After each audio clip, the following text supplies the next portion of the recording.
Naglabas ng sama ng loob ang isang customer matapos na makabili ng tinapay sa isang bakery sa bayan ng Santo Domingo, Albay na may palaman umanong pako. Kung anong lambot ng Spanish bread, siya ring tigas ng pako na di una kung tawagin sa Bicol.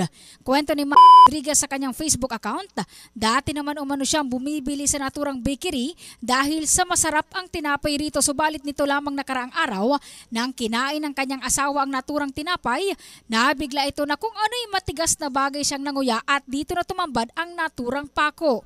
Maliit lamang umano ito kung kaya sa una, hindi mo talaga mapapansin.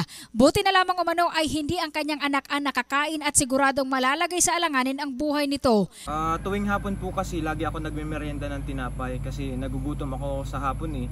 Ngayon nung minsan bumili po ako ng tinapay at hinubos ko na po ito, habang kinakagat ko bigla po akong nakaramdam sa may ganito ko po sa may ngipin sa inubos ko po yung tinapay na yon. Tapos nung panghuli nakaramdam ko may matigas dito.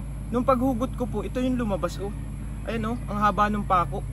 Ayan, muntik na nga po masira yung ngipin ko dito eh.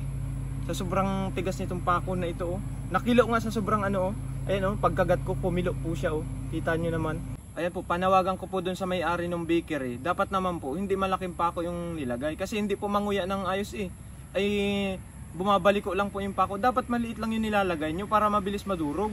Agad naman na kinunan ng Brigada News Team ng pahayag ang naturang bakery. Sa pakikipagpanayam sa may-ari ng nasabing bakery na si Mike Toreta, sinabi nitong hindi sila naglagay ng pako sa kanilang mga ginagawang tinapay. Bali ako po yung may-ari ng bakery.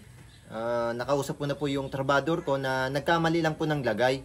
Na imbis na diuno po na pako, disinggo po yung nailagay. Kaya ayun, may nagreklamo po. Kasi namin yun, bali may parapol po kasi kami. Kung sino po makakakuha ng tinapay na may diunong pako, bali may 1 linggong rason ng pandesal sa kanilang bahay kung ikaw po nakakuha.